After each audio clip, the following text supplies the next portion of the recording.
Kumusta mga ka-DC? Sa ngayon po, meron na tayong 11,502 subscribers. Hindi man po natin naabot ang target. Nagpapasalamat po ako sa inyo dahil parami na tayo ng parami sa bawat araw.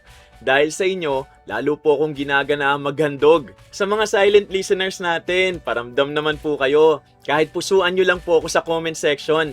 I-comment nyo na rin kung taga saan kayo ha. Salamat po!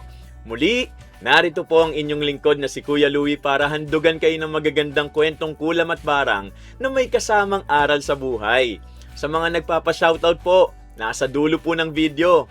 Palambing naman po na paki-like, comment, share at subscribe sa channel natin. Malaking tulong kasi yan para mas mapalago pa ito. Sa nagdaang story natin, si Ben Affleck as Batman. Yun po ang sinampol ko. Pati po yung Batman na Lego movie, ako din po ang nagboses kay Batman. Ngayon, isa pang superhero ang isasample ko sa inyo. Eto siya. Pasample ha. Oh, relax lang kayo guys. Ako nang bahala dito. Kayang-kaya ko na to. Kilala nyo bang mayabang na to? Sa mga fan ng Marvel dyan, siguradong kilala nyo siya. Hihintayin kong sagot niya sa comment section ha. Pati na ang pelikulang pinagbidahan niya. Bago natin simulan ng kwento, check muna natin. Nakapag-like, comment, share, and subscribe na po ba kayo? Ayan! Sa blue up at black up, na-add at na-follow nyo na po ba ako? Nandyan po sa comment section ng link. Nakapin na po yan. Palambing naman po. Thank you po mga ka-DC. Ngayon, simulan na natin ang kwento ng mabuti na leader. Ma, gumising na po kayo. Huwag nyo pong hayaang lumamig ang pagkain. Kailangan nyo ring uminom ng gamot bago tayo mag-almusal. Anak, ikaw ang dapat kong pagsabihan. Ang aga mong nagising. Baka naman napapagod ka na. Hindi ka dapat lagi nagmamadali. Ayos lang po ako. Mas gusto kong mauna kayong kumain. Pareho tayong may iniinom na gamot kaya dapat pareho rin tayong lumalaban. Kung nandito lang sana ang papa mo, hindi mo sana papasanin ang lahat ng ito. Wala na po tayong magagawa ron. Ang mahalaga, magkasama pa tayo.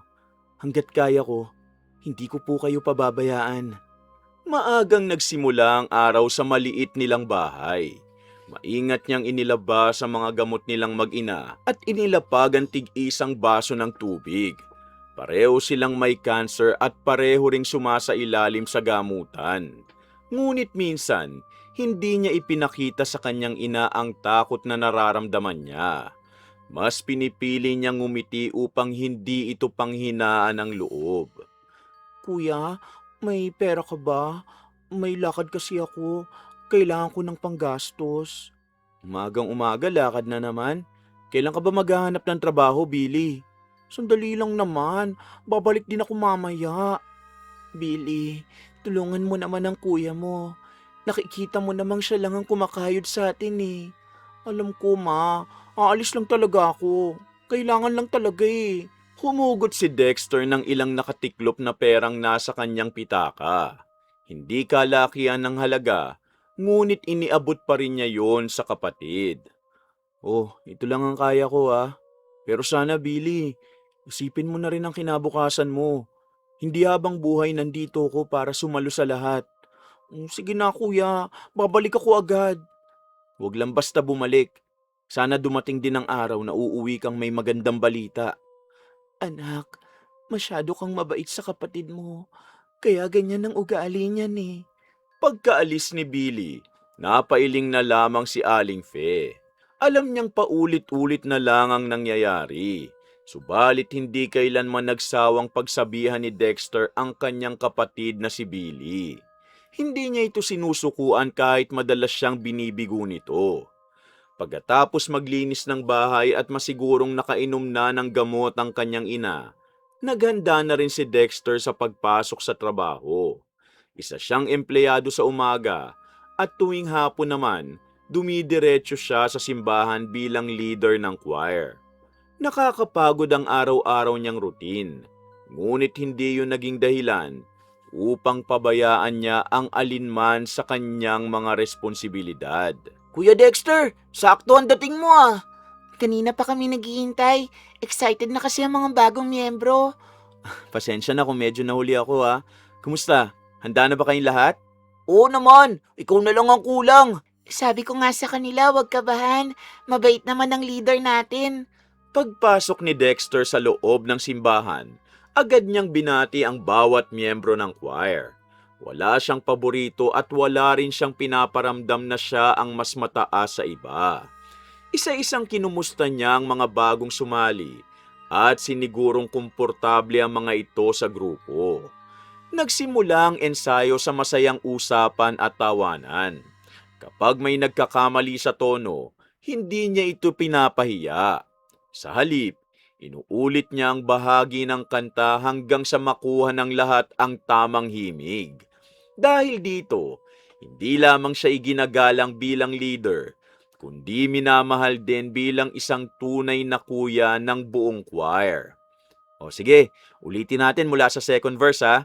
Huwag kayong magmadali. Mas importante ang malinis na harmony kaysa malakas ang boses. Kuya, nahihirapan pa rin ang dalawang bagong member sa part nila. Ako na ang sasabay sa kanila. Baka mas makuha nila kapag may gumagabay. Salamat, Jennifer. Mark, ikaw naman sa kabilang grupo. Huwag niyong madaliin. Lahat tayo nagsimula sa wala. Copy, kuya. Naghiwalay muna sila upang maturuan ang mga bagong miyembro. Palipat-lipat si Dexter sa bawat grupo at mahinahong itinuturo ang tamang tono. Kapag may nagkakamali, inuulit lamang niya ang pyesa hanggang maging komportable ang lahat. Dahil dito, walang nahihiyang magtanong o umamin kapag may hindi sila maintindihan. Kuya, buti na lang ikaw ang leader namin. Hindi ka talaga marunong magalit. Hindi naman kailangan ng sigaw para matuto ang tao. Kaya kahit pagod galing trabaho, ganado pa rin kaming dumalo sa practice. Oo nga, parang pamilya na kasi ang turingan natin. Ganun na nga, at gusto kong manatiling ganun tayo. Muling ipinagpatuloy ng grupo ang ensayo. Mas gumanda ang kanilang pagkakaisa at mas naging maayos ang boses ng bawat isa.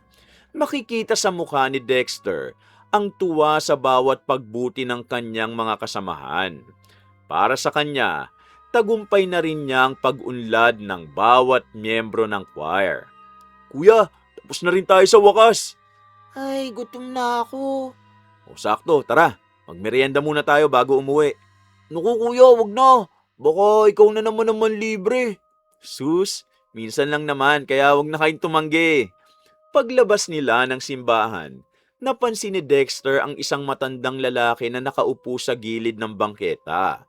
Nakayuko ito habang hawak ang tiyan na tila ilang oras nang walang laman. Saglit na huminto si Dexter at tumingin sa matanda bago dumiretso sa pinakamalapit na tindahan. Tay, eto po oh, mainit pa ang lugaw. May tinapay at tubig na rin po. Kuya, bao mo na yata ang pinambili mo riyan ah.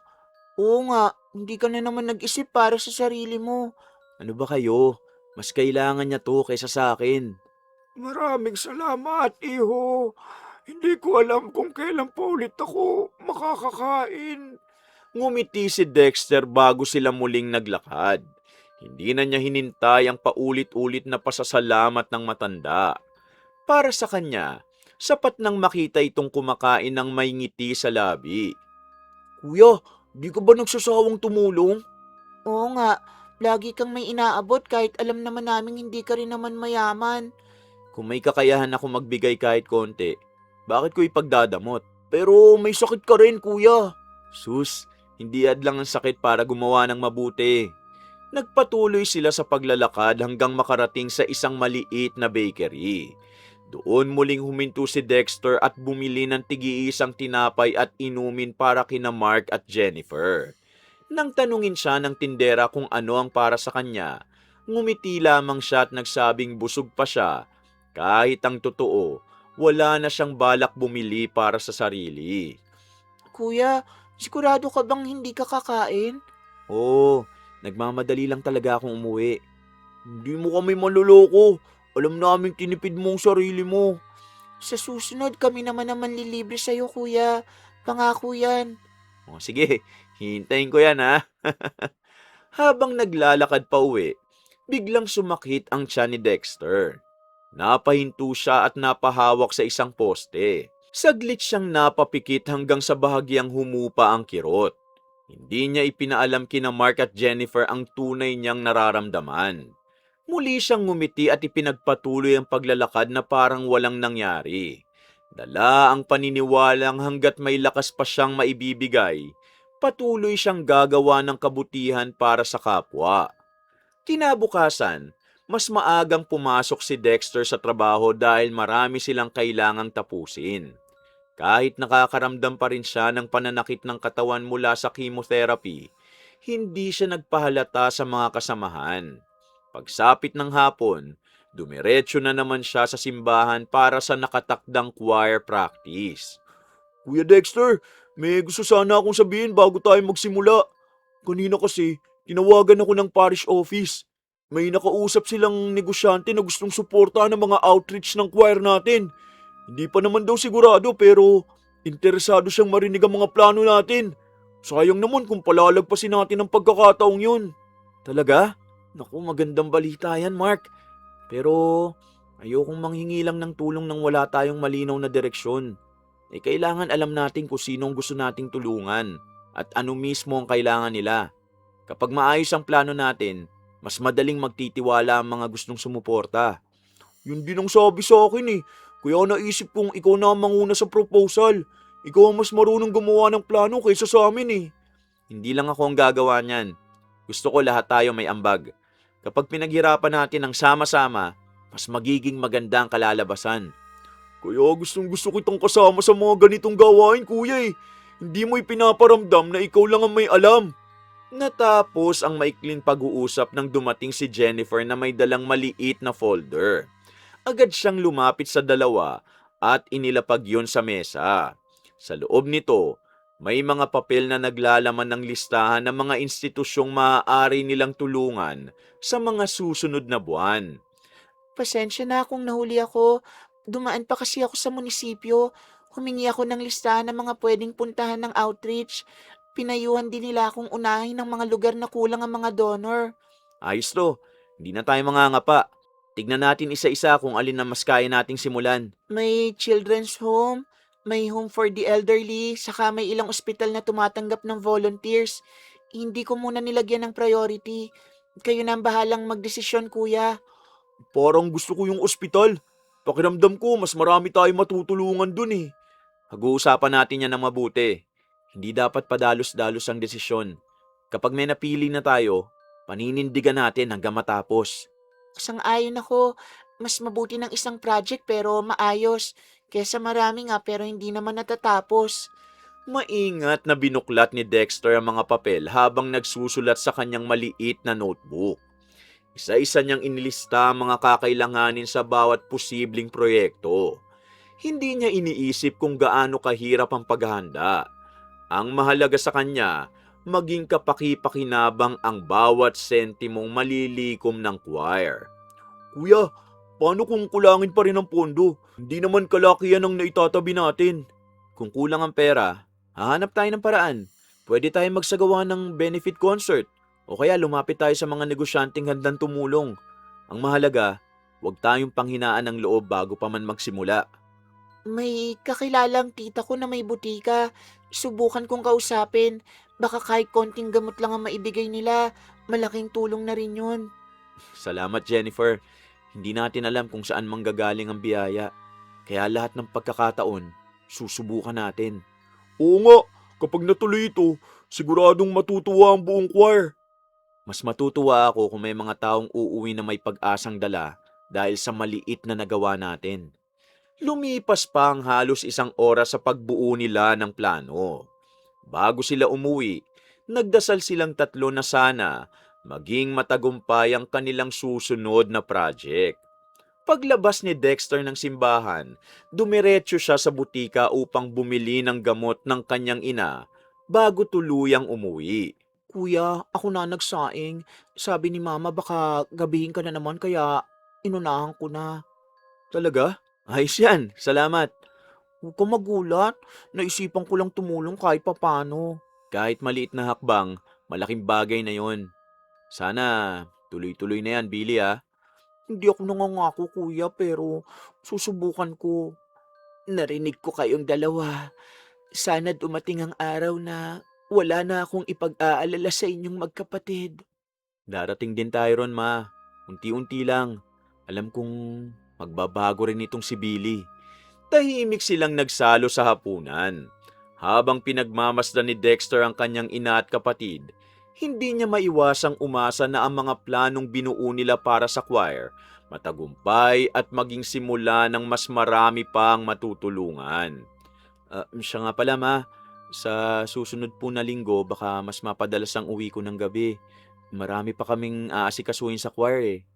Basta wag mong pababayaan ang sarili mo, anak. Hindi lang mga tao sa labas ang nangangailangan sa'yo, ha? Kami rin ang kapatid mo. Ako na muna ang bahala sa bahay kapag wala ka. Kahit maglinis man lang umamalengke, kaya ko naman, kuya. Masaya ako marinig yan. Hindi naman kailangan isang bagsakan ng pagbabago mo eh. Ang mahalaga, nagsisimula ka na. Sana lang, huwag ka mawala ng pasensya sa akin, kuya. Hindi mangyayari yun. Kapatid kita, di ba? Maagang natapos ang kanilang hapunan. Habang naguhugas ng pinggan si Billy, tahimik namang inayos ni Dexter ang mga papel at notebook na gagamitin niya sa susunod na meeting ng choir. Isa-isa niyang sinuri ang mga isinulat niyang plano upang matiyak na wala siyang nakaligtaang detalye. Anak, matulog ka na rin ng maaga, ha? Mukhang pagod ka na. Konti na lang, ma. Tatapusin ko lang to para bukas hindi na ako magmamadali. Isinara ni Dexter ang kanyang notebook at inilagay yon sa ibabaw ng mesa. Bago siya pumasok sa kanyang silid, sinilip muna niya ang kanyang ina upang tiyaking nakainom na ito ng gamot. Pagkatapos, humiga siya sa kama habang iniisip ang mga susunod nilang gawain sa choir. Hindi man naging madali ang buhay, nanatili siyang naniniwalang may magandang dahilan ang bawat pagsubok na kanyang dinaraanan. Bago siya tuluyang makatulog, tumunog ang kanyang cellphone. Mensahe yon mula sa parish office na nagpapaalala sa meeting nila kinabukasan, kasama ang mga posibleng sponsor ng choir.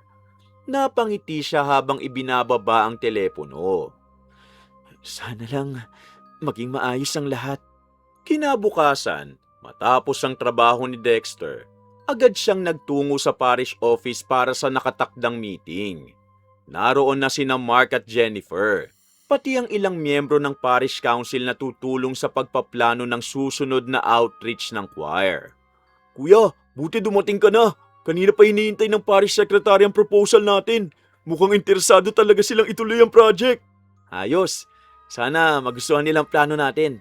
Ang importante, malinaw kung saan mapupunta ang bawat tulong na matatanggap natin. Naayos ko na rin yung listahan ng mga kakailanganing gamot. Tinulungan ako ng tita ko na nagtatrabaho sa butika para malaman kung alin ang madalas kailanganin. Magandang ginawa mo, Jennifer. Mas magiging madali ang pagpapaliwanag natin sa mga sponsor kapag kumpleto ang mga detalye.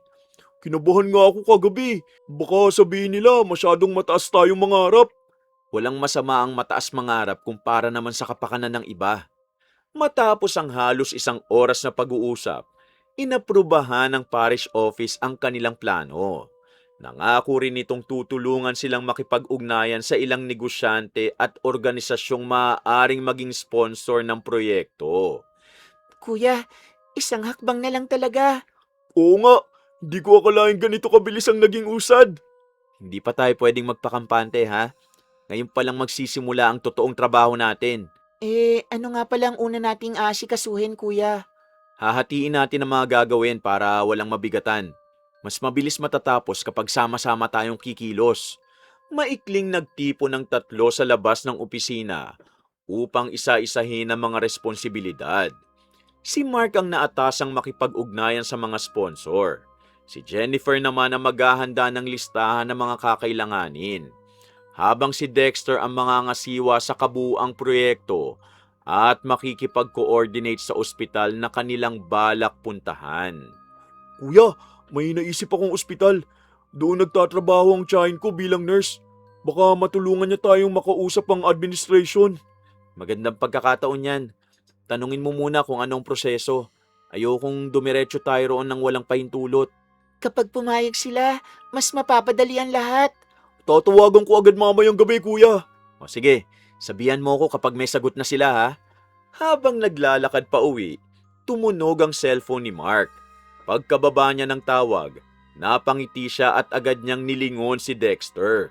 Kuya, ang bilis! Kinausap pala ng tiyahin ko ang head nurse. Pumayag sila makipag-meeting sa atin ngayong Sabado. Talaga? Nang bilis naman nun. Ay, salamat sa Diyos. Ibig sabihin, may pagkakataon na tayong maipaliwanag ang plano natin ng personal. Sabi rin ng tiyahin ko, maraming cancer patient ang kasalukuyan nakakonfine sa ward nila. Kulang lang daw talaga sila sa mga gamot na hindi kayang bilhin ng ibang pasyente. Kung ganun, mas lalo nating pag-iigihan ng paghahanda. Kung may pagkakataon tayong makatulong sa kanila, hindi natin yun sasayangin. Kuya, kung ospital ang pupuntahan natin, baka pwede rin tayong maganda ng ilang kanta. Kahit sandali lang, baka makatulong para gumaan ang pakiramdam ng mga pasyente. Maganda yan. Hindi lang gamot ang kailangan na may sakit. Minsan, malaking tulong na rin ang may magbigay sa kanila ng pag-asa at lakas ng loob. Pipili na lang tayo ng mga awiting bagay sa okasyon. Yung nakakapagpalakas ng loob. Hindi yung masyadong malungkot Oo nga, tapos pagkatapos nating kumanta, saka natin ipamimigay ang mga gamot at iba pang tulong. Ayos, isama natin yan sa programa. Saglit silang huminto sa isang waiting shed upang ayusin ang mga napag-usapan. Binuksan ni Dexter ang kanyang notebook at isinulat ang mga dagdag na ideya. Habang sinusulat niya ang bawat detalye, sinisiguro niyang malinaw ang magiging daloy ng programa upang maging maayos ang pagbisita nila sa ospital. Kuya, ilang miyembro lang ba ng choir ang isasama natin? Hindi muna lahat. Pipili lang muna tayo ng mga siguradong makakadalo. Ayokong magulo ang koordinasyon natin sa ospital. Sabihin na rin natin sila ng maaga para makapag-ensayo tayo. Oo, kailangan handa tayo pagdating ng araw na yon. Excited na ako makita ang magiging resulta nito, kuya. Makalipas ang ilang sandali, nagpaalam na sina Mark at Jennifer. Naiwan si Dexter na mag-isang naglalakad pa uwi habang iniisip ang mga dapat pa niyang asikasuhin. Pagdating sa bahay, nadatnan niyang nagwawali si Billy sa bakuran. Kuya, sakto. Katatapos ko lang maglinis dito sa labas. Mukhang sinisipag ka ngayon Nakakaya naman kung ikaw na lang lagi ang kikilos. Kahit papano, gusto ko rin makatulong. Pagpatuloy mo lang, mas matutuwa si Mama kapag nakikita niyang nagtutulungan tayo. Kumain na si Mama. Nainom na rin niyang gamot niya. Kanina pa siya nagpapahinga. Salamat. Malaking bagay na hindi na siya masyadong napapagod. Pumasok si Dexter sa loob ng bahay at dumiretso sa silid ng kanyang ina. Mahimbing na itong natutulog kaya inayos na lamang niya ang kumot bago tahimik na lumabas. Kumuha siya ng ballpen at muling binuksan ang kanyang notebook upang dagdagan ng listahan ng mga kailangang ihanda para sa outreach. Anak, gising ka pa pala. Opo ma, may inaayos lang akong konting detalye. Huwag mong masyadong pagurin ang sarili mo, ha? May sakit ka. Tandaan mo yan. Konti na lang po ito. Pagkatapos ito, matutulog na rin ako. Sige, basta tandaan mong hindi masamang magpahinga, ha? Opo, salamat po. Tinapos ni Dexter ang kanyang maisinusulat bago isinara ang notebook. Maaga pa lamang, nakaplano na sa isip niya ang mga gagawin kinabukasan. Habang unti-unting nabubuo ang paghahanda ng choir para sa kanilang pagbisita sa ospital, lalo rin siyang ginanahang ibigay ang kanyang oras at lakas upang maging maayos ang bawat detalye ng proyektong matagal na nilang pinapangarap maisakatuparan. Nang sumunod na araw, Kuya, may update ako. Kinausap ko ulit ang tiyahin ko. Sabi niya, pwede raw tayong bumisita sa cancer ward basta maaga nating maibigay ang final list ng mga sasama. mabuti kung ganon, hindi natin sila bibiglain. Gusto kong maayos ang lahat bago tayo pumunta ron. Naipon ko na rin ang pangalan ng mga miyembro na available sa araw na napili natin. Halos lahat gusto talagang sumama, kuya. Pipili tayo ng sapat lang ang bilang. Ayokong masikip sa ward at makaabala sa mga pasyente. Sige kuya, ipapaalam ko na lang sa iba ang magiging desisyon natin. Sabihin mo rin sa kanila na mag-ensayo pa tayo. Hindi lang tayo pupunta ron para kumanta. pupunta tayo para makapagbigay ng pag-asa sa mga taong may mabigat na pinagdadaanan. Sigurado akong magiging masaya ang mga pasyente kapag narinig nila tayo. Sana nga, kahit sandali lang silang mapangiti, malaking bagay na yun. Maingat na inilagay ni Dexter ang kanyang notebook sa bag bago tuluyang magpaalam kina Mark at Jennifer. Pare-pareho silang umuwing may pananabik sa nalalapit na proyekto ng choir. Dalang pag-asang magiging maayos ang lahat ng kanilang paghahanda. Kinabukasan, matapos ang trabaho ni Dexter, muling nagtipon ng mga miyembro ng choir sa simbahan. Nasa harapan na ang ilang kahon na unti-unti nilang pinupuno ng mga donasyong gamot at iba pang gamit na ibinigay ng kanilang mga sponsor. Kuya, dumating na yung unang batch ng mga gamot. May vitamins, pain reliever at ilang maintenance medicine. Ayusin natin ng mabuti ha. Huwag nating paghalu-haluin para madali itong ma-check pagdating sa ospital. May tumawag din kanina. Isang bakery ang gustong magbigay ng tinapay para sa mga bantay ng pasyente. Isama natin sa listahan yan. Madalas napapabayaan din silang kumain dahil nakatutok sila sa mga mahal nila sa buhay. Hindi ko talaga inaasahang dadami ng ganito ang gustong tumulong sa atin, kuya. Kapag malinaw kasi ang layunin, kusang may mga taong naniniwala at sumusuporta. Maingat nilang inayos ang bawat kahon habang sinusuri ni Dexter ang listahan ng mga donasyon. Tinitiyak niyang walang masasayang at maayos ang pagkakakategorya ng mga ito bago ihatid sa ospital. Kuya, natapos ko na ring iprint ang program flow. Patingin nga. Una, ang maikling panalangin. Pagkatapos, 2 awitin. Saka na ang pamimigay ng gamot at pagdalaw sa mga pasyente. Maganda, maganda. Dagdagan lang natin ng maikling mensahe ng pasasalamat para sa mga sponsor ha. Ako na ang bahala ron. Salamat. Alam kong maayos mo yan. Saglit na tumunog ang cellphone ni Dexter. Sinagot niya ang tawag at ilang sandali ring nakinig bago ibinaba ang telepono. Kuya, may problema ba? Wala naman. Galing lang sa ospital. Kinumpirma nilang schedule natin sa susunod na linggo. Ibig sabihin, tuloy na talaga. Oo, kaya simula bukas, iinsayuhin na natin ang mga awiting kakantahin. Naku, excited na ako makita ang mga pasyente. Sana kahit papano, mapasaya natin sila. Hindi natin mababago ang kalagayan nila sa isang araw. Pero baka may maibigay tayong lakas ng loob para magpatuloy silang lumaban. Pagkatapos maayos ang mga kahon, isa-isa nang nagpaalam ang miyembro ng choir. Naiwan sina Dexter, Mark at Jennifer upang tiyaking malinis ang choir room at wala ng gamit na nakakalat. Kuya, pwede bang humingi ng pabor? Oh, ano yun? Kapag natapos ang outreach, gusto kong gawin na natin tong regular na project ng choir. Yun din ang gusto ko eh. Hanggat may pagkakataon tayong makatulong, sige, itutuloy natin. Naku, kasama mo kami dyan, kuya. Hanggat kaya natin. Tahimik na nagsara si Dexter ng kanyang notebook at inilagay yon sa bag. Bago sila tuluyang umuwi, sandali silang tumingin sa mga kahong puno ng mga donasyon. Unti-unti nang nagiging realidad ang proyekto at ilang araw pa lamang nila yung pinaplano. At bawat isa sa kanila, sabik nang maihatid ang mga ito sa mga taong higit na nangangailangan. Kuya, naisip ko lang, baka pwede nating bisitahin ng bawat pasyente kung papayagan tayo. Mas maganda sigurong makausap din natin sila kaysa isang kantahan lang. Magandang ideya yan.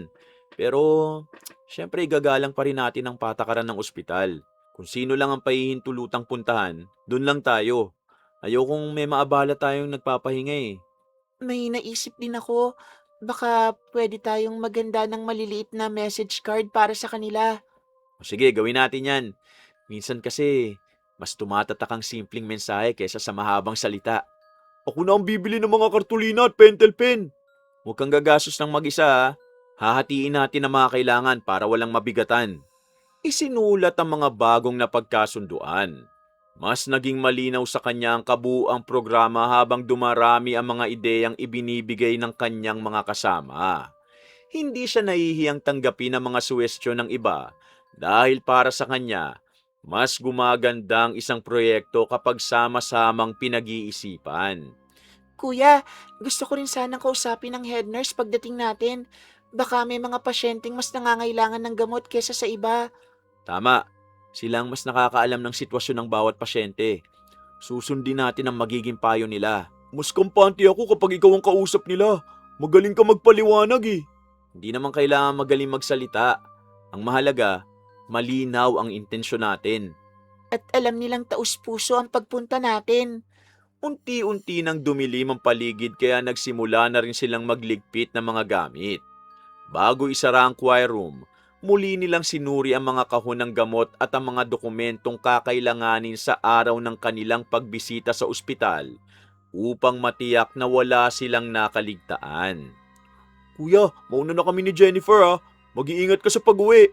Huwag mong kalimutan ang gamot mo ha. Oo naman, kita-kita tayo sa susunod na ensayo ha. Excited na talaga ako sa outreach natin. Ako rin, sana maging maayos ang lahat. Pag-uwi ni Dexter, nadatnan niyang nanonood ng TV si Aling Fe habang si Billy naman abala sa pagtitiklop ng mga nalabhang damit. Kuya, may natira pang ulam sa mesa. Baka hindi ka pa kumakain. Salamat. Mukhang nasasanay ka na sa gawaing bahay ah. Kesa naman maghapon na kung walang ginagawa. Kahit papano gusto kong gumaan ang mga trabaho mo. Natutuwa akong nakikita kayong nagtutulungan. Sana magtuloy-tuloy na yan. Unti-unti lang ma. Ang mahalaga, sama-sama pa rin tayo. Tahimik silang nagsalo sa hapunan. Pagkatapos kumain, inilabas ni Dexter ang notebook at muling sinilip ang listahan ng mga dapat niyang tapusin kinabukasan. Isa-isa niya yung nilagyan ng check habang pinaplano ang susunod na hakbang ng choir para maging maayos ang kanilang nalalapit na pagbisita sa ospital. Kuya, mukhang hindi ka pa rin tapos sa ginagawa mo. Kanina ka pa nakatitig sa notebook mo na yan ah. May ilang detalye pa akong chinecheck eh. Ayoko may makalimutan kami sa araw ng pagpunta sa ospital. Grabe ka rin. Kahit nasa bahay ka na, choir pa rin ang iniisip mo. Kapag nangako kasi tayo sa mga tao, dapat panindigan natin yon. Ayokong umasa sila tapos hindi tayo handa. Anak, ipagdarasal kong maging maayos ang lakad ninyo. Sana marami kayong mapasaya. Salamat ma, yun din ang hinihiling ko. Kapag may kailangan kayong buhatin o hiyatin sa mga araw na yon, sabihan mo lang ako ha. Sasama ako kung kinakailangan kuya. Salamat Billy, malaking tulong na ang ganyang pag-iisip. Isinara ni Dexter ang notebook at maingat na inilagay yon sa kanyang bag kasama ang mga dokumentong kakailanganin sa meeting at outreach. Matapos tiyaking nakahanda na ang lahat, pinatay na nila mga ilaw sa sala at isa-isang nagtungo sa kani-kanilang silid upang magpahinga. Sa wakas, kumpleto na ang paghahanda ng choir. At ang susunod na araw, nakalaan na para sa pagbisita nila sa ospital at pagtupad sa misyong matagal nilang pinaghirapan. Kinabukasan, maaga pang nagtipon ng buong choir sa bakuran ng simbahan. Isa-isang isinakay sa sasakyan ng mga kahon ng gamot, vitamins, at iba pang donasyong nakalap nila mula sa mga sponsor at sa mga premyong napanalunan ng grupo sa iba't ibang choir competition. Bago bumiyahe, nagdasal muna silang lahat upang maging maayos ang kanilang misyon sa ospital. Kuya Dexter, kumpleto na ang mga gamot. Na-double check ko na rin ang listahan. Nandun din ang mga donation letter at acknowledgement forms na ipapapirma sa administration. Mabuti, huwag nating kalilimutan na bisita lang tayo ron ha. Sundin natin ang lahat ng pag-uutos ng ospital para wala tayong maging problema. Nakaayos na rin ang mga kakantayin natin. Sinunod natin yung mga napagkasunduan ng rehearsal para hindi masyadong mahaba ang programa. Ayos, ang gusto ko lang naman kahit sandaling gumaan ang pakiramdam ng mga pasyente. Kung mapapangiti natin sila, malaking bagay na yon. Excited na rin ang buong choir. Kanina pa sila nagtatanong kung anong oras tayo aalis eh. O sige, sumakay na tayo. Makalipas ang ilang sandali, nakarating sila sa ospital. Pagkababa pa lamang nila, sinalubong na sila ng head nurse at ng ilang staff. Matapos ang maikling usapan, Itinuro sa kanila ang cancer ward kung saan gaganapin ang kanilang medical mission. Magandang umaga sa inyong lahat. Maraming salamat sa pagpunta. Malaking bagay ang oras na inilaan nyo para sa mga pasyente namin. Kami po ang dapat magpasalamat dahil pinayagan nyo kami makadalaw. Sana kahit papano po, makapagbigay kami ng kaunting saya at pag-asa. Sigurado akong matutuwa sila. Matagal na rin silang walang ganitong programa eh. Handa na po kami. Susundin namin ang lahat na magiging paalala nyo. Sabihin niyo lang po kung saan kami dapat magsimula. Maingat na inayos ng choir ang kanilang mga gamit sa isang bakanting bahagi ng ward. Tahimik na nakatingin ng ilang pasyente habang ang iba naman unti-unting lumalapit kasama ang kanilang mga bantay. Makikita sa kanilang mga mukha ang pananabik sa simpleng programang inihanda ng grupo. Magandang umaga po sa inyong lahat. Hindi po kami narito para magbigay ng malaking handog.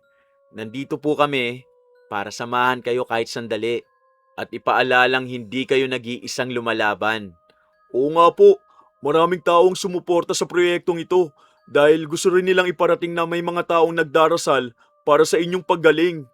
Sana po, mapasaya namin kayo sa pamamagitan ng aming mga awitin. Unti-unting nagsimula ang kanilang pag-awit. Tahimik na nakinig ang mga pasyente at kanilang mga bantay.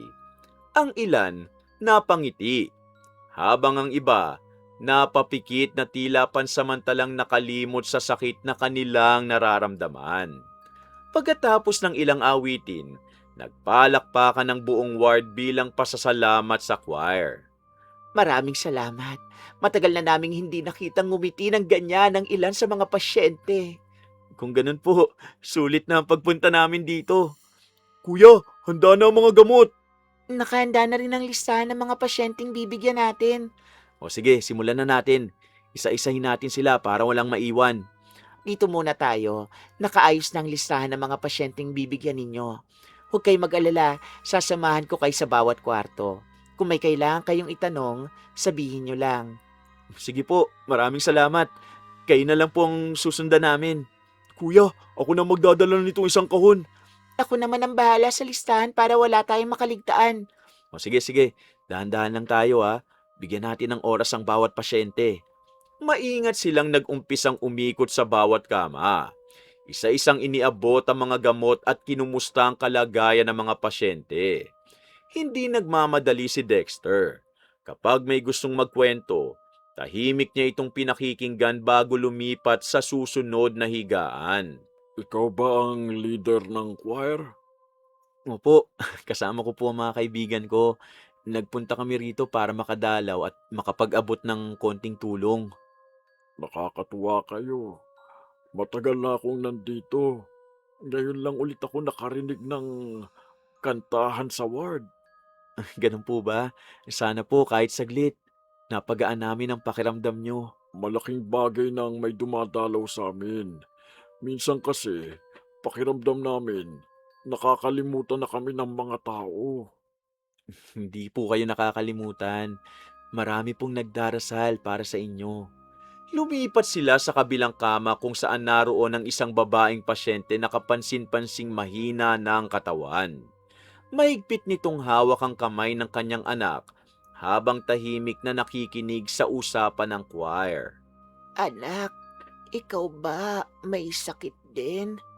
Opo, cancer patient din po ako. Talaga? Pero ikaw pa ang may lakas na tumulong sa amin. May mga araw din po na nahihirapan ako. Pero naisip ko habang kaya ko pang tumayo at maglakad, gusto kong gamitin ang oras ko sa paggawa ng mabuti. Maraming salamat. Ang sarap palang marinig na may kapwa kang lumalaban na hindi sumusuko. Sabay-sabay po tayong lalaban. Sandaling natahimik ang babae bago ito ngumiti.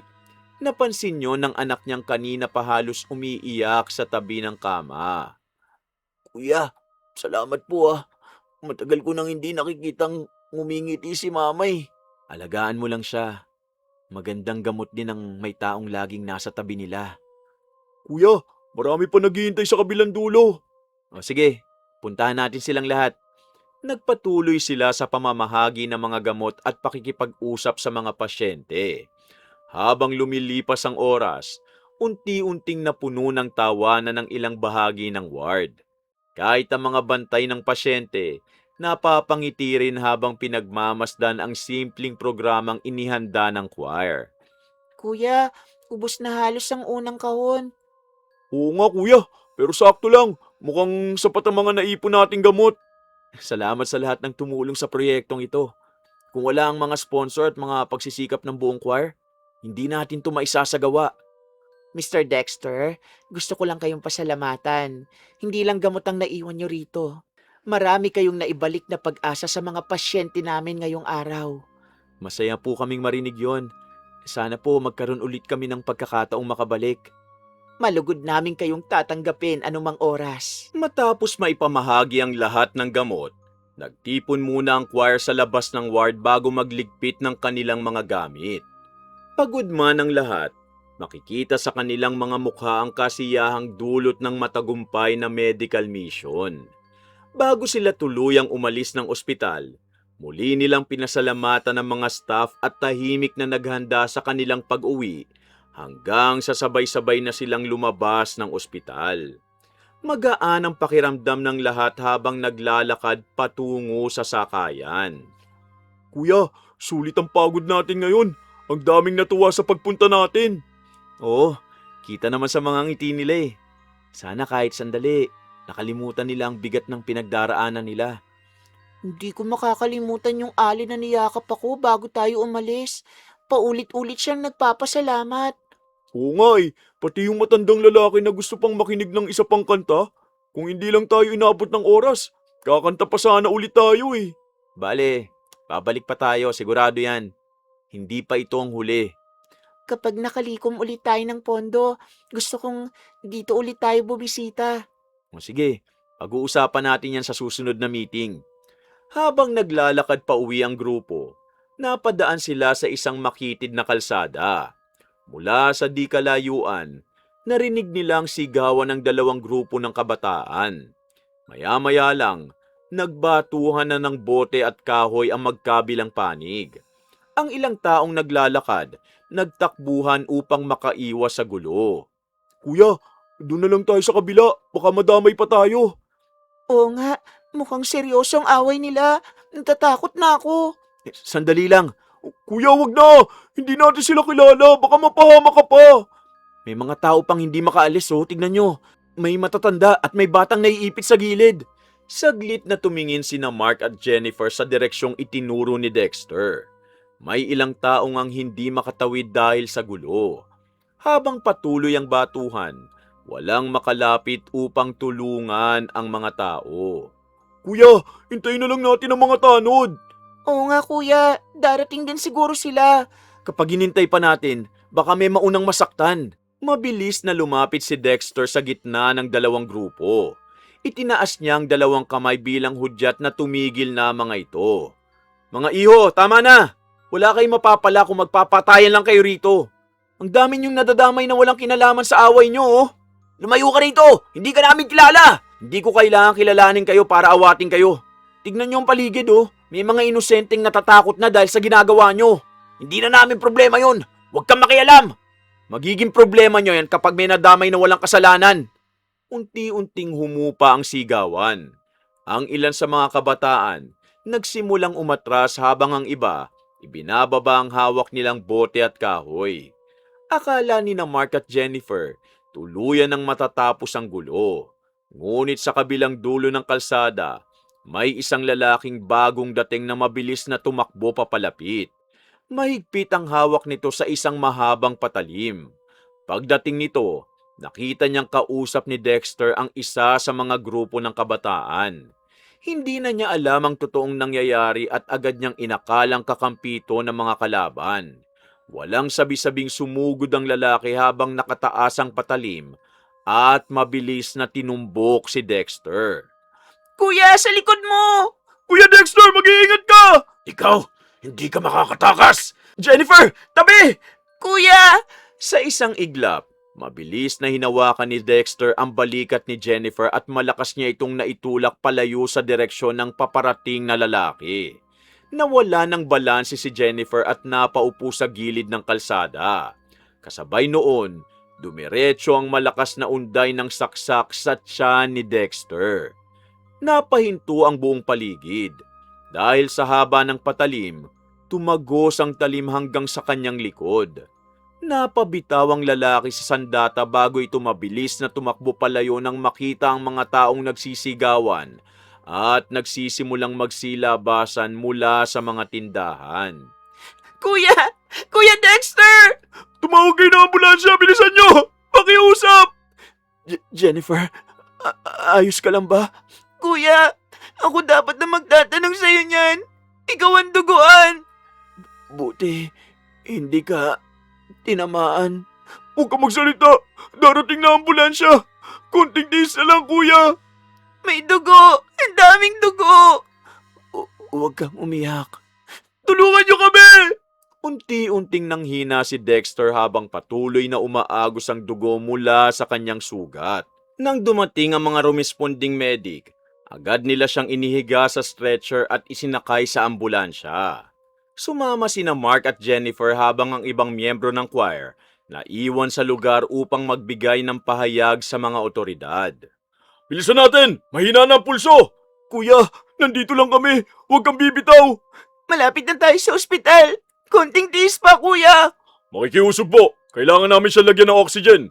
Kaagad na sumunod sina Mark at Jennifer habang nanginginig ang kanilang mga kamay. Walang tigil ang pagdarasal nila sa loob ng ambulansya. Bawat segundo, tila napakahaba habang nakatingin sila kay Dexter na unti-unting nawawala ng malay. Pagdating sa ospital, mabilis na sinalubong ng mga doktor at nurse ang stretcher na lulan si Dexter. Agad nila itong isinugod sa emergency room habang pinigilan muna sina Mark at Jennifer sa labas. Dok, iligtas niyo po siya, pakiusap! Kanina lang, kasama pa namin siyang kumakanta. Mabilis na isinara ng mga nurse ang pinto ng emergency room. Naghintay sila ng ilang minuto. Makalipas ang ilang sandali, muling bumukas ang pinto at lumabas ang doktor. Kayo ba ang kasama ng pasyente? Opo. Kumusta na po siya? Pasensya na.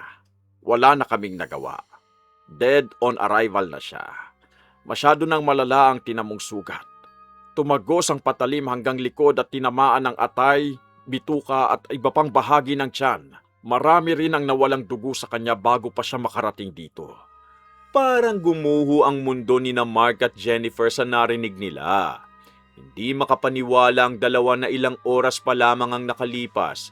Magkasama silang umaawit at nagbibigay ng pag-asa sa mga pasyente sa cancer ward. Ngayon, ang kanilang mabuting leader, wala na. Sa gabing yun, mabilis na kumalat sa social media ang balita tungkol sa pananaksak. May isang netizen ang nakapag-video ng buong pangyayari. Kitang-kita sa kuha kung paano iniligtas ni Dexter si Jennifer sa pamamagitan ng pagtanggap ng saksak na para sana sa kanya.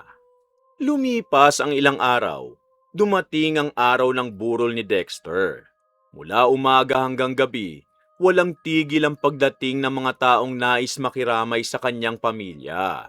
Dumalo ang mga miyembro ng choir, mga pari, ilang nurse mula sa ospital, mga sponsor ng kanilang medical mission, at maging ang ilang pamilyang natulungan nila sa mga outreach noon. Tita Fe, nakikiramay po kami. Hanggang ngayon hindi ko pa rin matanggap ang nangyari. Kung hindi dahil kay Kuya Dexter, baka akong nasa kabaong na yan. Anak, wala siyang ibang iniisip kundi ang kapakanan ng ibang tao. Hanggang sa huling sandali ng buhay niya, ganun pa rin ang ginawa niya. Tita, ipinapangako namin na hindi namin nahayaan na makalimutan si Kuya Dexter. Ipagpapatuloy namin ang mga sinimulan niyang project. Maraming salamat, anak. Malaking ginhawa na malaman kong napapaligiran siya ng mga taong tunay na nagmamahal sa kanya. Mahal na mahal po siya ng buong choir. Tahimik na napaiyak si Aling Fe habang nakatingin sa kabaong ng kanyang anak. Hindi niya akalaing ang lalaking matagal na lumaban sa cancer mawawala dahil sa pagtulong sa ibang tao. Sa kabilang sulok naman ng kapilya, nakayuko lamang si Billy. Hindi niya magawang titigan ng larawan ng kanyang kuya dahil sa matinding pagsisisi. Mark, Jennifer, pasensya na kung dati wala akong pakialam sa lahat. Ngayon ko lang nakita kung gaano karaming taong nagmamahal sa kuya ko. Hindi pa huli ang lahat, Billy. Kung may gusto kang ipagpatuloy para kay Kuya Dexter, sigurado akong matutuwa siya. Sana lang, nasabi ko sa kanya habang buhay pa siya na proud ako sa kanya. Hindi mo na mababawi ang nakaraan, pero pwede mong baguhin ang mga susunod na araw. Gagawin ko para kay kuya. Lumipas ang ilang araw matapos mailibing si Dexter. Bumalik sa dati ang takbo ng paligid, ngunit nanatiling mabigat ang loob ng pamilya. Madalas na lamang nakaupo si Aling Fe sa sala habang yakap ang larawan ng kanyang anak. Samantala, si Billy na ang kusang gumagawa ng mga gawaing bahay at nag-aasikaso sa mga kailangan ng kanyang ina. Billy anak, salamat at ikaw nang namamalengke ngayon. Ako na muna ang bahala, ma. Magpapasa na rin po ako ng application sa trabaho bukas. Matutuwa ang kuya mo kapag nalaman niyang nagsisikap ka ng magbago. Sana nga. Pero ang bigat pa rin ng konsensya ko. Hanggang ngayon, hindi ko pa rin matanggap ang nangyari kay kuya, ma. Hindi lang ikaw ang nanghihinayang anak. Mahirap tanggapin ang pagkawala ng kuya mo. Kaya dapat managot ang dapat managot. Kung pwede ko lang ibalik ang oras, gagawin ko, ma. Hindi na sana naging matigas ang ulo ko kay kuya. Isang hapon habang mag-isang nanonood ng balita si Aling Fe, may lumabas na video na mabilis na kumakalat sa social media. Agad niyang nakilala ang lugar at ang mga taong nasa kuha. Nanginginig ang kanyang mga kamay habang pinanonood kung paano itinulak ni Dexter si Jennifer upang iligtas ito, bago siya inabot ng malalim na saksak sa tiyan. Tahimik na tumulo ang kanyang mga luha. Mas lalong nadurog ang kanyang puso nang marinig sa balita na wala pa ring nahuhuling responsable sa nangyaring pananaksak dahil sa patuloy pa ring iniimbestigahan ang kaso. Mahigpit niyang niyakap ang cellphone habang paulit-ulit na pinanonood ang video. Hanggang sa unti-unting napalitan ng matinding sakit at galit ang kanyang pagdadalamhati. Billy, halika rito. Hindi ko na kayang sarilinin ito. Kanina ko pa paulit-ulit na pinanonood ang video. Sa bawat ulit, parang lalo kong nararamdaman ang sakit na dinaanan ng kuya mo. Hindi ko alam kung bakit hindi ko maalis ang mga mata ko rito. Ma, tama na. Simula nang ilibing si kuya, wala ka nang ginawa kundi umiyak. Ngayon naman pinapahirapan mong sarili mo sa panonood niyan. Hindi na mababago ng video nangyari kay kuya. Hindi ako naghahanap ng mababago, Billy. Hinahanap ko ang sagot kung bakit ang anak kong buong buhay na tumulong sa kapwa ang ganito pa ang sinapit. Wala siyang kaaway. Wala siyang inargabyado. Bakit siya pa? Bakit si Dexter ko pa? Hindi ko rin alam, ma. Araw-araw ko nga tinatanong ang sarili ko kung bakit hindi ako nagbago habang buhay pa siya. Siya ang lagi nagbibigay sa atin pero ni minsan hindi ko siya tinulungan. Ngayon ko lang naramdaman na wala akong kwentang kapatid. Tignan mo. Umupo ka sa tabi ko. Panoorin natin ulit. Galit ako. Galit na galit ako. Gusto ko silang gantihan. Tahimik na naupo si Billy. Nang muling pindutin ni Aling Fe ang video, bumalik sa screen ang magulong eksena. Kitang-kitang dalawang grupong nag-aaway. ang paglapit ni Dexter upang awatin ang mga ito, at ang pagdating ng lalaking may hawak na mahabang patalim. Walang tigil ang pagdaloy ng luha ni Aling Fe habang pinanonood ang bawat segundo ng nangyari. Ma, tingnan mo. Inuna pa rin niyang itulak si Jennifer. Alam niyang siyang tatamaan. Yan ang kuya mo. Kahit alam niyang mapapahamak siya, hindi niya hinayaang may ibang masaktan. Hanggang sa huling sandali ng buhay niya, iba pa rin ang iniisip niya. Hindi ko kayang panoorin ulit. Para bawat segundo ng video, sinasaksak din ako ng konsensya. Naawa ako kay kuya, ma. Ako rin. Pero mas masakit ang malaman na hanggang ngayon, wala pa ring napapanagot na may sala. Saglit na pinahinto ni Aling Fe ang video. Lumapit siya sa screen at dahan-dahang pinalaki ang kuha. Isa-isa niyang tinitigan ang mga mukha ng mga kabataang nasa rambulan. Kahit nanginginig ang kanyang kamay, hindi siya tumigil sa pagtingin.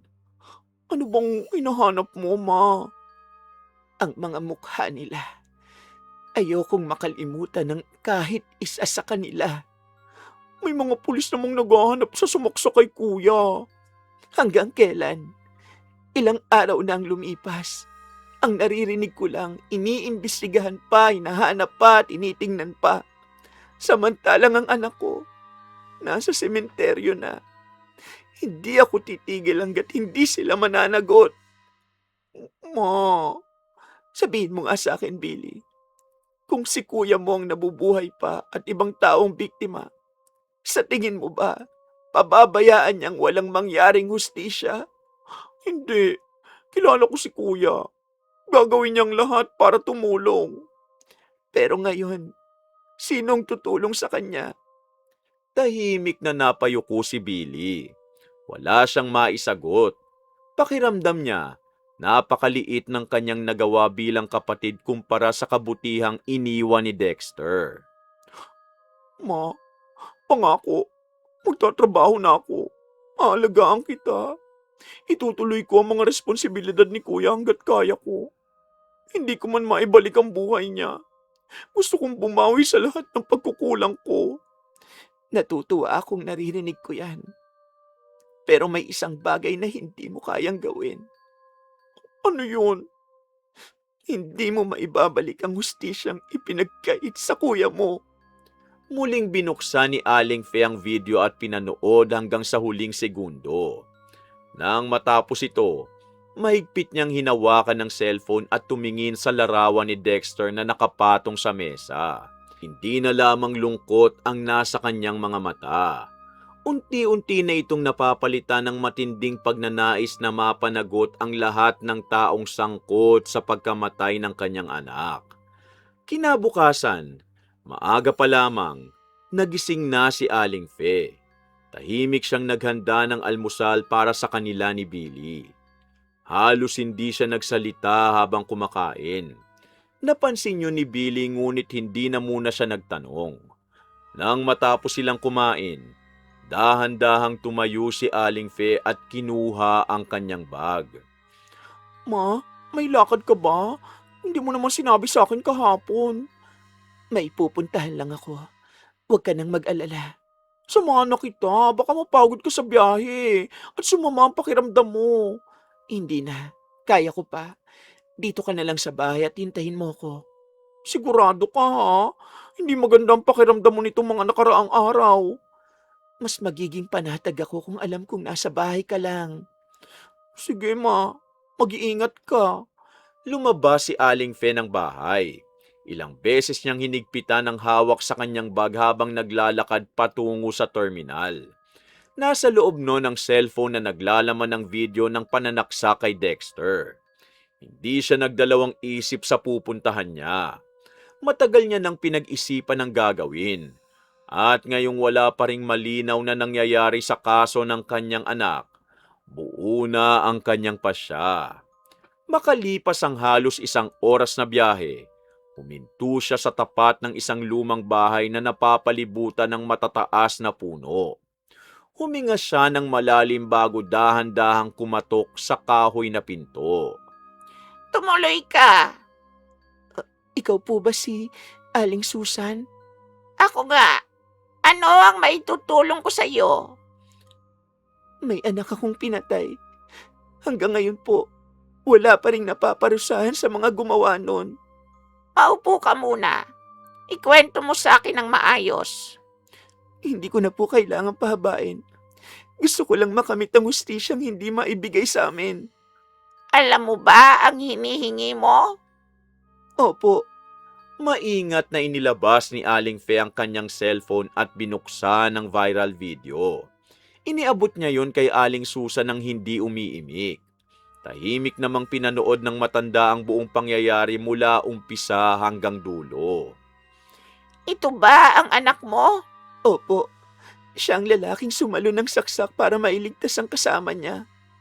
Malinaw ang mga kuha ng mga kabataang nasa video. Kaya ako po dinala sa inyo yan. Baka sakaling makatulong. Hindi ko na kailangan ng mga pangalan nila.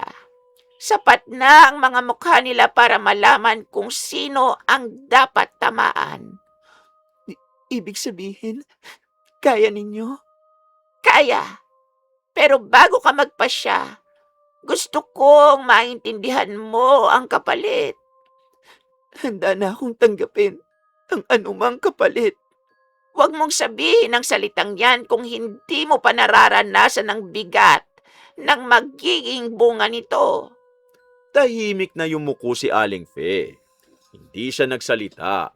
Mahigpit lamang niyang niyakap ang cellphone habang patuloy na tumatakbo sa isip niya ang huling sandali ng kanyang anak.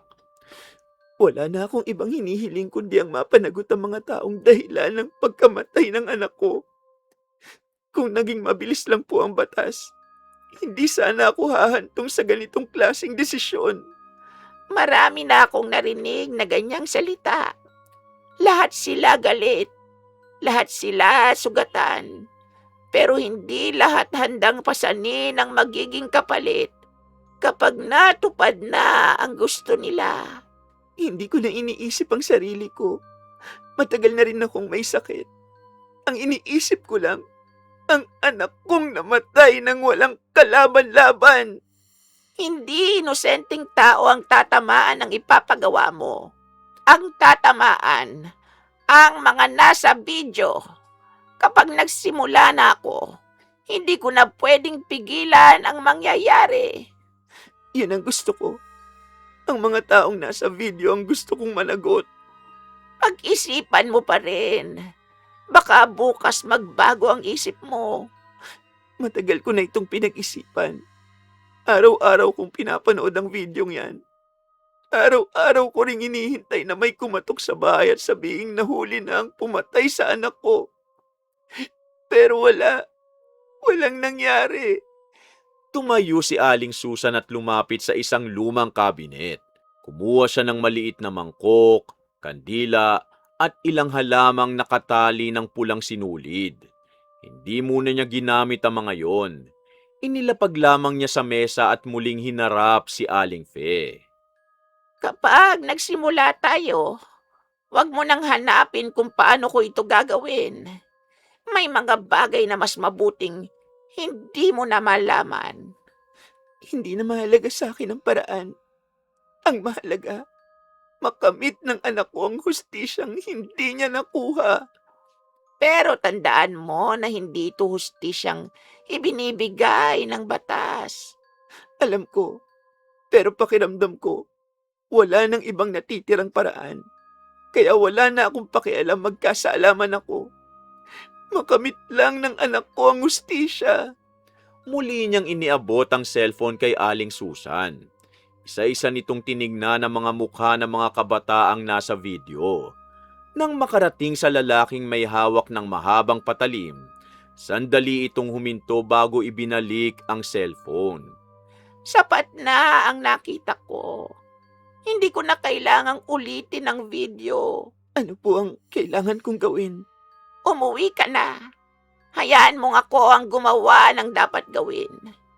Kapag nagsimula na ito, Isa-isa nilang mararamdaman ang bunga ng ginawa nila. Maraming salamat. Huwag mo muna akong pasalamatan. Umuwi ka at ipagdasal mong kayanin ang bigat ng desisyong ginawa mo ngayon. Dahan-dahang tumayo si Aling Fe at isinukbit ang kanyang bag. Bago siya tuluyang lumabas ng bahay, napalingon siya sa matanda at bahagyang yumuko bilang pasasalamat. Paglabas niya sa bakuran, hindi na siya lumingon pa. Tahimik siyang naglakad patungo sa terminal habang mabigat ang bawat hakbang. Alam niyang hindi niya na mababawi ang pasyang ginawa niya. Subalit sa kanyang puso, yun na lamang ang natitira niyang pag-asa upang mapanagot ang mga taong sangkot sa pagkamatay ng kanyang anak. Pagdating ni Aling Fe sa bahay, madilim na ang paligid. Nadatnan niyang naghihintay si Billy sa sala. Agad itong tumayo nang makita ang kanyang ina. Ma, kanina pa kita hinihintay. Hindi ka man lang nag-text. Nag-aalala na ako sa'yo. Pasensya ka na, anak. Medyo natagalan lang ang pinuntahan ko. Halika na, ipinag-init kita ng ulam. Kailangan mo ring uminom ng gamot eh. Salamat, Billy. Ma, simula bukas may tatawagan akong inaplayan ko ng trabaho. Sana pala rin na. Ipagpatuloy mo lang ang nasimulan mo. Yan ang gugustuhin ng kuya mo. Tahimik silang nagsalo sa hapunan. Halos walang nagsasalita habang kumakain. Nang matapos, ininom ni Aling Fe ang kanyang gamot at dumiretso sa kanyang silid upang magpahinga. Samantala, si Billy naman ang naiwan sa sala upang magligpit ng pinagkainan at isara mga bintana ng bahay. Sa labas, payapa ang gabi. Ngunit sa puso ni Aling Fe, nananatiling mabigat ang sakit na dulot ng pagkawala ng kanyang anak. Habang unti-unti siyang dinadalaw ng antok, mahigpit niyang niyakap ang larawan ni Dexter. Umaasang balang araw, mabibigyan din ng katapusan ang sakit na matagal nang bumabalot sa kanilang pamilya. Lumipas ang ilang araw matapos ang pagpunta ni Aling Fe kay Aling Susan. Tahimik pa ring nagpapatuloy ang buhay sa kanilang barangay. Si Billy, nagsimula ng maghanap ng trabaho habang inaalagaan ang kanyang ina. Samantala, sina Mark at Jennifer, paminsan-minsang dumadalaw upang kumustahin si Aling Fe at dalhan ito ng mga kailangan sa bahay. Ma, may interview po ako mamaya. Sana matanggap na ako para kahit papano may maipantusos na tayo sa gamot mo. Ipagdarasal ko yan, anak. Alam kong ginagawa mo ang lahat para makabangon tayo. Kung nandito lang si kuya, matutuwa siya sa wakas na nagsisikap na ako. Sigurado akong nakikita ka niya at ipinagmamalaki ang pagbabago mo. Sana nga, ma. Habang naghahanda si Billy para sa kanyang interview, napansin naman ni Aling Fe ang isang balitang lumabas sa telebisyon. Isang binata umano na kabilang sa rambulang ikinasawi ni Dexter ang isinugod sa ospital matapos makaranas ng matinding lagnat at pananakit ng buong katawan. Ayon sa ulat, wala pang matukoy na dahilan ng mga doktor sa bigla nitong paglala. Ma, bakit parang natulala ka? May naalala lang ako. May problema ba? Wala, anak. Mag-ingat ka sa pag-alis. Tahimik na umalis si Billy. Naiwang mag-isa si Aling Fe sa sala habang nakatingin sa TV. Ilang sandali pa, sinundan ng panibagong balita ang nauna. Isa pang kabataang nakita sa viral video ang dinala rin sa ospital matapos makaranas ng parehong mga sintomas. Makalipas ang 2 araw, muling nagkita sina Mark at Jennifer sa bahay ni na Aling Fe. Tita, may dala po kaming prutas para sa inyo. Napadaan po kami para kumustahin kayo, tita. Salamat mga anak. Maupo muna kayo. Tita, nabalitaan niyo ba? 2 na raw sa mga kabataang sangkot sa rambulan ng namatay. Oo nga po. Ang sabi ng mga tao, pareho raw silang nagkaroon ng mataas na lagnat at matinding pananakit ng katawan bago tuluyang binawian ng buhay. Hanggang ngayon, wala pa ring malinaw na paliwanag ang mga doktor. Ganon ba? Nakakagulat nga po. Sunod-sunod ang nangyayari. Tahimik na yumuko si Aling Fe. Hindi siya nagtanong at hindi na rin siya nagbigay ng anumang reaksyon. Habang nagsasalita sina Mark at Jennifer, nanatili lamang siyang nakatingin sa larawan ni Dexter na nasa ibabaw ng mesa. Lumipas pa ang ilang araw at mas lalo pang kumalat ang usap-usapan sa buong bayan. Isa-isa pang nagkasakit ang iba pang kabataang nakita sa viral video. Ang ilan, hindi na nagising matapos makaranas ng matinding bangungot. Habang ang iba naman, binawian ng buhay sa ospital nang hindi man lamang malaman ang tunay na sanhi ng kanilang karamdaman. Ma, pati raw yung mismong sumaksak kay kuya, nasa ospital na rin. Ang sabi ng kapitbahay, wala raw makapagsabi kung anong sakit ang tumama sa kanila. May mga bagay na hindi kayang ipaliwanag ng tao. Ipagdasal na lang natin ang lahat. Habang lumilipas sa mga araw, lalo namang nanghina si Aling Fe.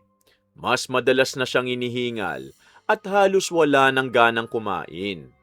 Napansin yun ni Billy ngunit inakala niyang epekto lamang yun ng patuloy na paglaban ng kanyang ina sa cancer.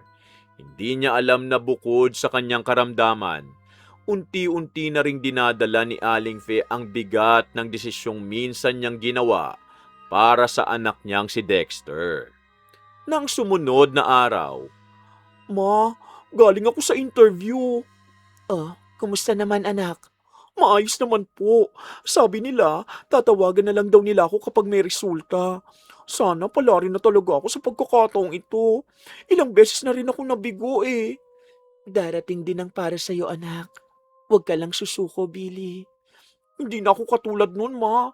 Gusto kong bumawi sa lahat ng pagkukulang ko kay kuya at sa inyo. Iyan ang pinakamagandang regalong maibibigay mo sa amin, anak. tahimik silang nag-usap habang umiinom ng gamot si Aling Fe. Napansin ni Billy na mas madalas nang mapahinto sa paghinga ang kanyang ina at mabilis na rin itong mapagod kahit nakaupo lamang. Lalo siyang nag-alala, ngunit pilit siyang pinapangiti ni Aling Fe upang hindi siya mabahala. Tao po! Mark, halika, pasok ka. Napadaan lang ako. May balita kasi akong gustong ipaalam sa inyo. Ano yun? Namatay na rin daw kagabi yung lalaking sumaksak kay Kuya Dexter. Ano?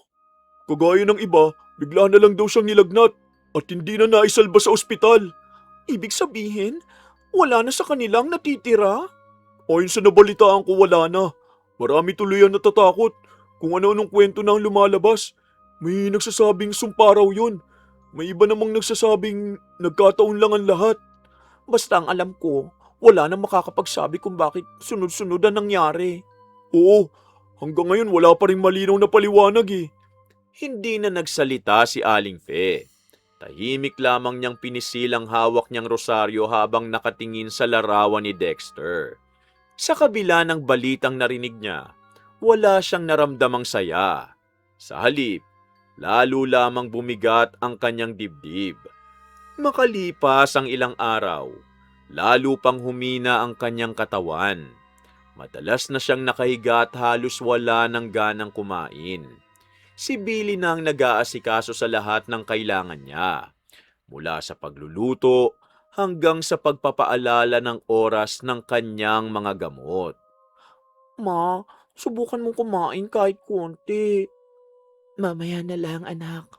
Kanina mo pa sinasabi ang mamaya eh. Kailangan mo lumakas. Hindi ko lang talaga maubos ang pagkain at hindi pa ako gutom.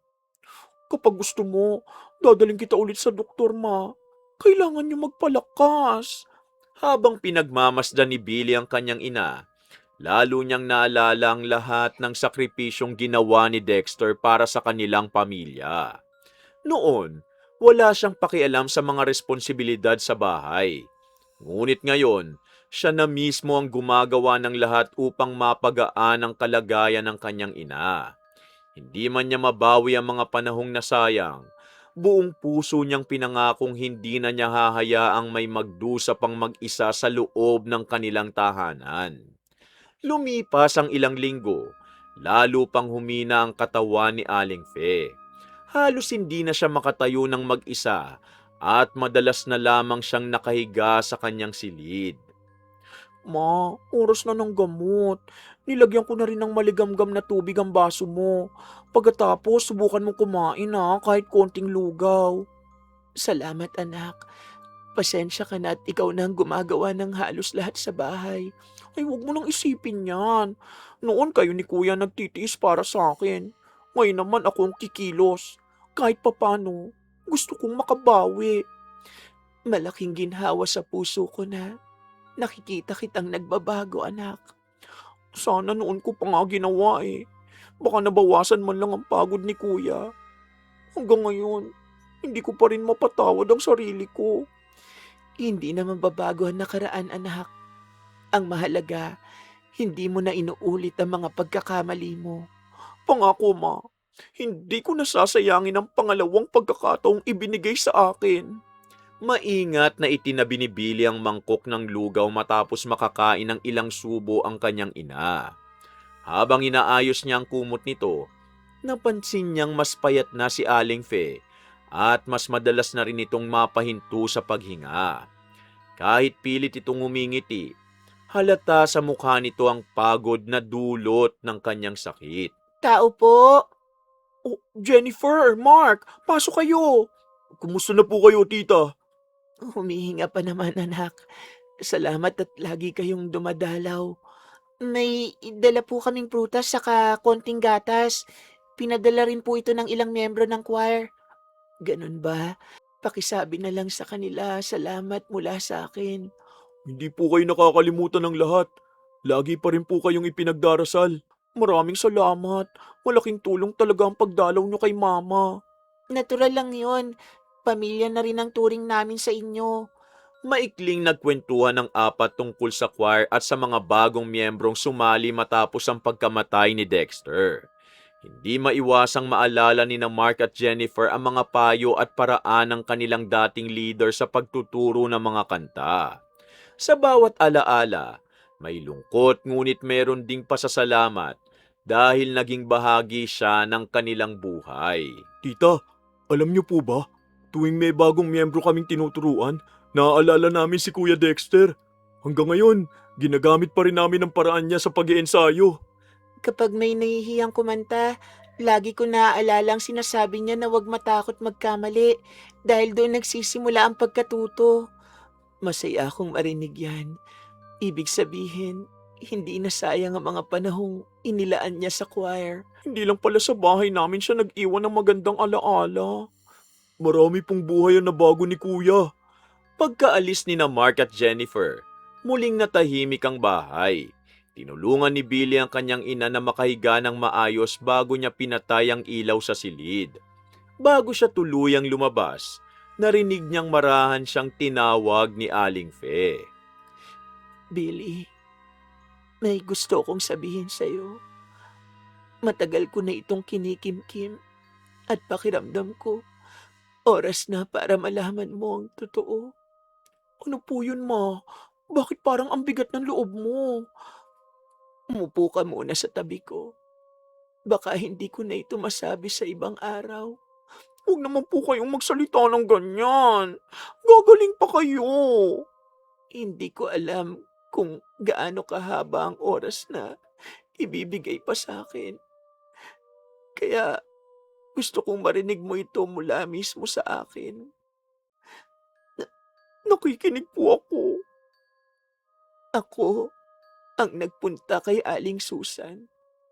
Ako ang humiling na parusahan ng mga taong sangkot sa pagkamatay ng kuya mo. Ma, Nung una, akala ko kapag naparusahan sila, gagaan ang pakiramdam ko. Akala ko mababawasan ang sakit. Pero nagkamali ako. Kahit isa-isa silang nawala, hindi naman bumalik ang kuya mo. bakit hindi mo sinabi sa akin? Ayokong madamay ka. Ayokong pati ikaw mabuhay na may galit sa puso. Sapat nang ako ang magdala ng bigat na yon. Ma, hindi ko kayo kayang husgahan. Alam ko nasaktan kayo bilang isang ina. Pero tama kayo.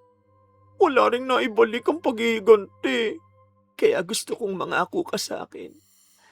Huwag mong hahayaang galit ang mamuno sa buhay mo. Sundan mo ang yapak ng kuya mo. Kabutihan ang iniwan niya. Hindi puot. Alam ko na hindi niya gustong ginawa ko ito. At nagsisisi ako. Ipinapangako ko, Ma.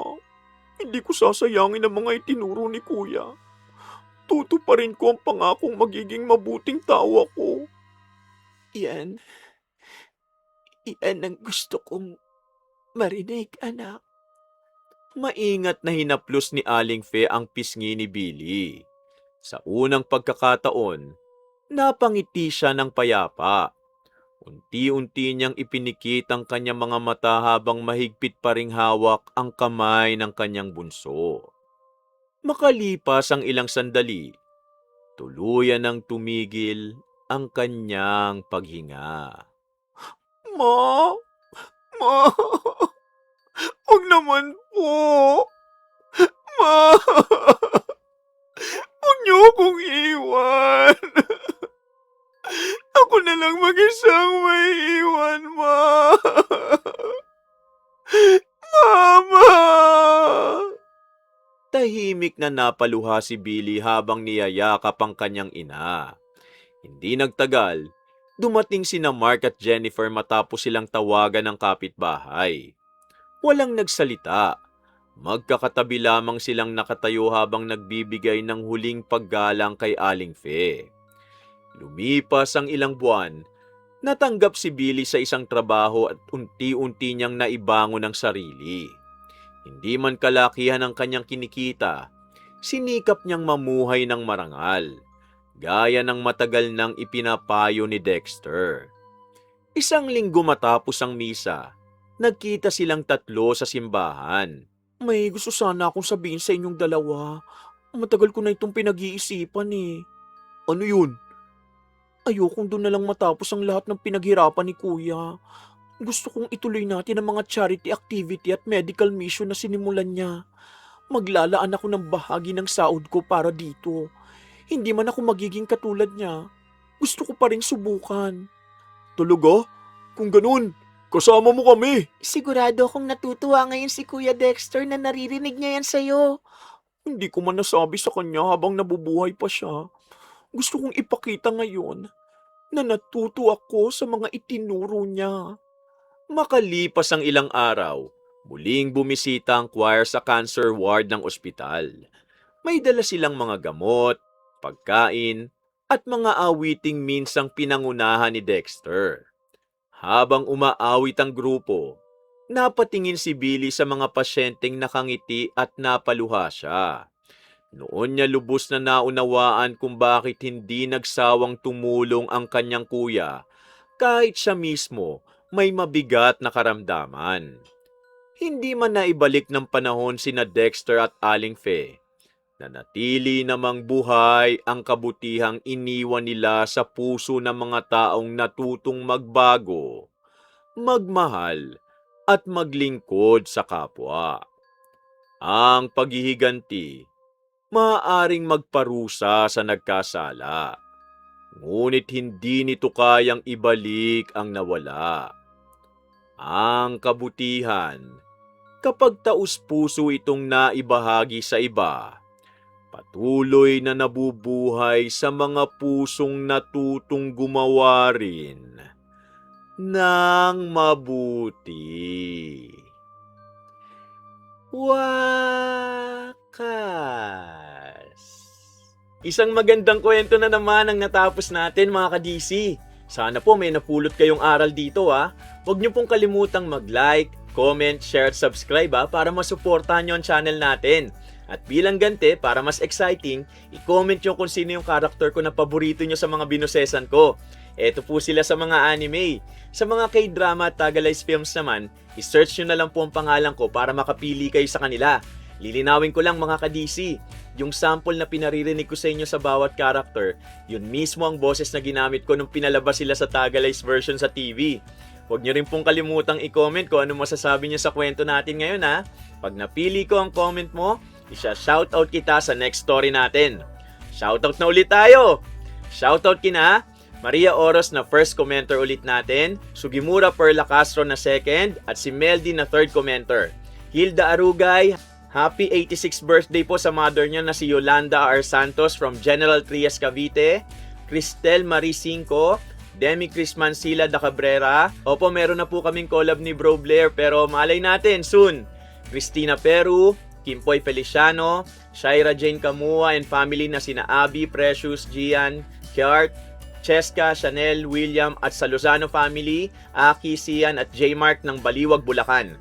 Marwin Ilanan, Angie from Gigindo, Bulacan, Christopher at Nathaniel Mirador, Nick Nathaniel, Josephine Mamangun, Sonmig Abalain at anak niyo pong si Cisco from Mama Frankie ng Bacoor, George Ativo, Lena Lopez Echano from Balagtas, Bulacan, Carlene C. De Villa from Lemery, Batangas, Cheryl Domingo, Darkman, Violiza Betts, Erna Soto, Jovery Padlan, Aisa Sangutan, Inel Albuero, Juliet B. Salamat po, Janine Bandoho, Judith Bisnar from Davao, Norbert Makalintal, Gelpa Dohinog from New York, USA, Nel Rose de la Cruz, Melita Macaso, Mary Grace Batican from Caloocan City, Remis Rhea from Israel, Jeng Rivera, Florecita Pineda, Annabel Nacario, Nerissa Molina, salamat po, Valerie Casilag and Casilag family, Cha Abiada, Celeste Giongo from Dubai, Ronsel Faymatic,